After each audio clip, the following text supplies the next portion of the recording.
শোনাটাও জরুরি, কারণ একপাক্ষিক অনেক কিছু হয়ে যায় অনেক সময়। সেক্ষেত্রে স্পেসিফিক যদি দুটা ঘটনা বলি, একটা শাইনপুকুর ম্যাচ নিয়ে অনেক কানাঘুষা কিংবা সন্দেহজনক কথাবার্তা চলছে, একই সঙ্গে আবার দুদকের লিস্টেও আপনার নামে অভিযোগ দেওয়া হয়েছে। এই দুইটা স্পেসিফিক ঘটনা নিয়ে আপনার বক্তব্যটা একটু জানতে চাই। সেটা থাকবে, আমি বাংলাদেশের একজন ফর্মার ক্রিকেটার, এটা আমার সবচেয়ে বড় পরিচয়। আমি বোর্ড ডিরেক্টর সারা জীবন থাকবো না, হয়তো বা এত বছর ছিলাম, সেটা আমি ইলেকশন করে আমি ছিলাম, বোর্ড আমাকে চেয়েছে এই জন্য আমি ছিলাম। বাট এটার মধ্যে যদি কোনো এরকম প্রমাণ থাকে যে আমি বোর্ডের জন্য মানে এমন কিছু করেছি যেটা বাংলাদেশ ক্রিকেটকে ক্ষতি করবে, তাহলে অবশ্যই সেটা আমার মাথা পেতে নেওয়াটাই উচিত। কিন্তু সেটা আমার মনে হয় এইভাবে কাদা ছড়াছড়ি না করে সেটা প্রমাণ সহ যদি বলে, সেটা আমার মনে হয় ভালো। কারণ আমারও একটা মানে আমার একটা ফ্যামিলি আছে, আমার একটা ফ্রেন্ড সার্কেল আছে, আমার সব কিছু আছে। এটা আমার বদনাম ছাড়া কিছু না। দুর্নাম করার জন্য এরকম কেউ করছে, যারাই করছে আমার মনে হয় সেটা তারা সঠিক কাজ একবারেই করছে না।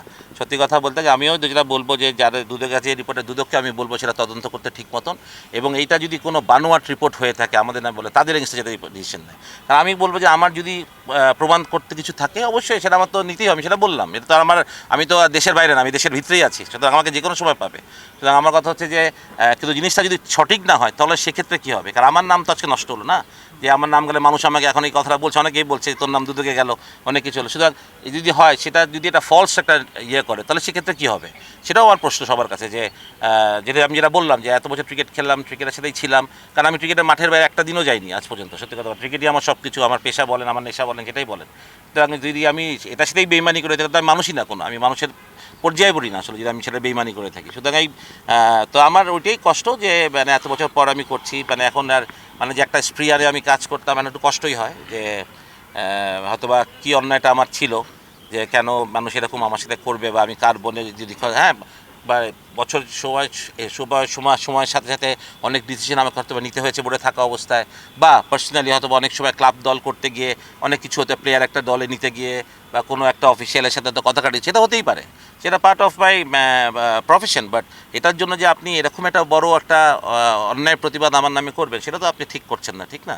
পার্সোনালি আপনার সাথে আমার সম্পর্ক খারাপ থাকে, সেটার জন্য আপনি আমাকে এভাবে মানে অপদস্থ করবেন, সেটা আসলে মেনে নেওয়ার মতোই না। বাট ঠিক আছে, আমি তো বললাম যে আমি টেক দ্য চ্যালেঞ্জ, সুতরাং আমার কোনো অসুবিধা নাই। এনি টাইম দুদক can ask me the questions, and তারা যেটা পেয়েছেন যদি তারা সত্যতা পেয়ে থাকেন সেটাও আমাকে বলবেন নিশ্চয়ই, যদি এরকম হয়ে থাকে।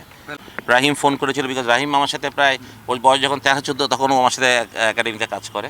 ও আমাকে ফোন করেছিল, স্যার এরকম হয়েছে, আমাকে এটা ডেকেছে, আমার মোবাইল নিয়ে গেছে, এরকম কথা জিজ্ঞেস করেছে। আমি বলছি ঠিক আছে, তুই যদি অন্যায় করিস তাহলে অন্যায়, কিন্তু তো সেটা তো প্রমাণের একটা ব্যাপার আছে যে অন্যায় করেছে, ঠিক না? একটা ছোটো ছেলেকে আপনি এইভাবে জেরা করবেন বা আপনি প্রমাণ ছাড়া, সেটাও সঠিক কতটুকু আমি সেটাই সত্যি বড় কথা। আসলে প্রকাশ্যে যেটা করলো এটা কি ঠিক হয়েছে কিনা সেটা বিসিবি বলতে পারবে। আমার মনে হয় যে আমি আমি যে মানে অ্যান্টি করাপশনের অনেক কিছুই তো ধরেন অনেক কিছু হয়, সেটা যে প্রকাশ্য হয় এভাবে হয় সবার সামনে হয়, এটা আমি প্রথম দেখলাম। সেটা এটা যারা করেছেন তাদের রেসপন্সিবিলিটি কতটুকু, বা দুইটা ছেলে তাদের তো একটা ক্যারিয়ার আছে না, সুতরাং আপনি তাদেরকে প্রমাণ হওয়ার আগেই তাদের সামনে এত কিছু করলেন, সেটা তো তাদের সাথে ইনজাস্টিসে আমি বলবো সত্যি কথা বলতে গেলে।